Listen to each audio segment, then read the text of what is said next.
สบายดีขอต้อนรับสู่เพจมันนี่มีเนาะวันนี้เขามีทริปง่ายๆสิมาแนะนำเกี่ยวกับการบูตโพสหรือว่าโฆษณาโพสของเรานั่นเองเริ่มต้นเข้ามาที่แอปเพจเลยเนาะแล้วก็เลือกหาโพสที่เราต้องการสิบูตหรือเพิ่มการมองเห็นให้กับกลุ่มลูกค้าของเขาในนี่สิมันโพสตัวนี้เนาะแล้วมันจะมีปุ่มกดโปรโมทโพสขึ้นมาเรากดเข้าไปเลยหลังจากนั้นก็จะมีข้อมูลรายละเอียดขึ้นมาว่าต้องการลูกค้าแบบไหนในนี้ก็มันตอบโต้และทักทายกับลูกค้ากลุ่มเป้าหมายและแชร์กับกลุ่มเป้าหมายหรือเพิ่มจำนวน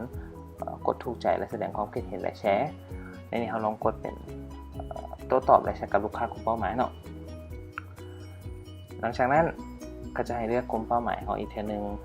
ว่ากลุ่มเป้าหมายของเขาเป็นแบบไหนว่าจะเป็นคนที่ถูกใจเพศคนที่ถูกใจเพศและกับมูของพวกเขาเจ้าหรือว่าเป็นสถานที่บอกเลี้ยงจันอายุ17-45 ปีหรือในนี้เขาเลือกเป็นอายุ18-40 ปี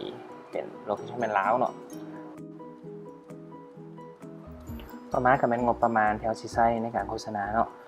นี่ Facebook กำหนดมาเริ่มต้นนี่เป็น10 วันแต่เขาคิดว่าเขาอยากลองเบิ่งเป็นระยะสั้นก่อนอาจจะ